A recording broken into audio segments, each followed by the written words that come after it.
Assalamualaikum warahmatullahi wabarakatuh. Perkenalkan, saya Syakira Maulida dengan NIM F1C424003 dari Prodi Biologi Fakultas Sains dan Teknologi Universitas Jambi. Di sini saya akan memaparkan materi tentang besaran, satuan, dan pengukuran. Sebagai tugas UTS saya dengan dosen pengampu Ibu Yoza Pendriani, SPD MSI. Apa itu besaran? Besaran merupakan nilai numerik yang menunjukkan jumlah sesuatu. Biasanya dinyatakan dalam kelipatan satuan standar. Nah, apa yang dapat kita deskripsikan dari gambar di atas? Kita dapat mendeskripsikannya secara kuantitatif dan kualitatif. Deskripsi kuantitatif adalah deskripsi yang datanya dapat dihitung, diukur, dan dibandingkan pada skala numerik. Contohnya yaitu massa kucing 4 kg, tinggi kucing 25 cm, dan panjang kucing 46 cm. Selanjutnya deskripsi kualitatif. Deskripsi kualitatif datanya tidak bisa diukur dengan angka. Contohnya, kucing itu berbulu putih, matanya hijau, dan lainnya. Pengukuran adalah suatu kegiatan untuk mendapatkan informasi data secara kuantitatif. Dalam pengukuran terdapat satuan. Satuan adalah besaran pembanding yang digunakan dalam pengukuran. Dengan kata lain, satuan merupakan sesuatu yang digunakan untuk membandingkan ukuran suatu besaran. Satuan standar ditetapkan oleh The International Bureau of Weights and Measures atau disingkat dengan BIPM atau Lembaga Berat dan Ukuran Internasional. BIPM didirikan pada 20 Mei 1875 di Serpent, Prancis. Satuan standar yang baik harus memenuhi beberapa syarat, yaitu tetap dan tidak berubah oleh pengaruh apapun, mudah ditiru oleh siapapun, dan berlaku secara luas secara internasional. Sistem satuan internasional yaitu diantaranya besaran panjang, satuannya meter atau sentimeter, besaran massa, satuannya kilogram atau gram, besaran waktu, satuannya second atau second, gaya, satuannya newton atau tin, dan yang lainnya. Dalam pengukuran ada sumber ketidakpastian.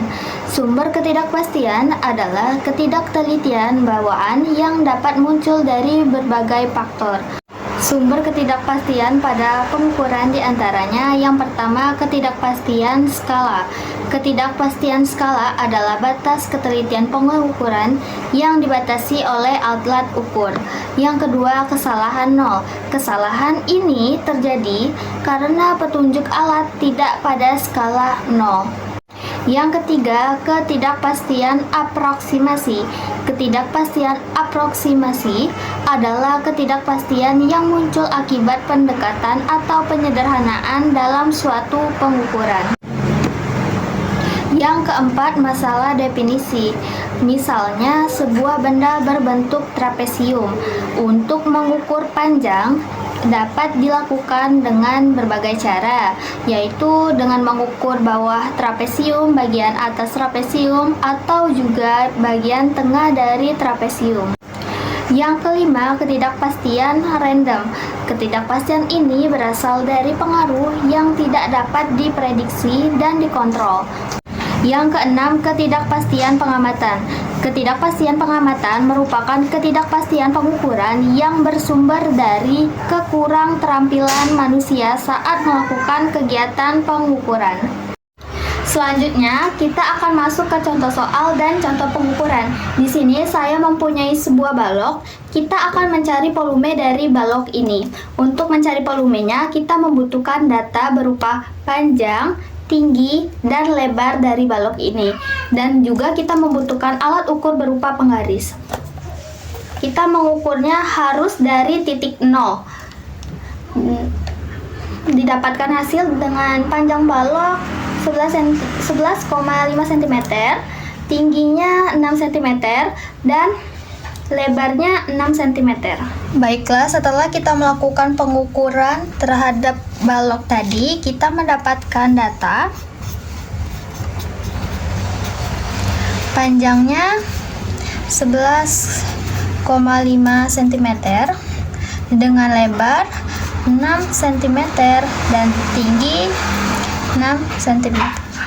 Jadi, untuk mencari volume dari balok, kita membutuhkan rumus volume sama dengan panjang dikali lebar dikali tinggi.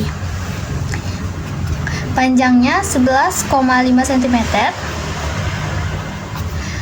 lebarnya 6 cm, dan tingginya 6 cm. Lalu dikalikan, didapatkan hasil.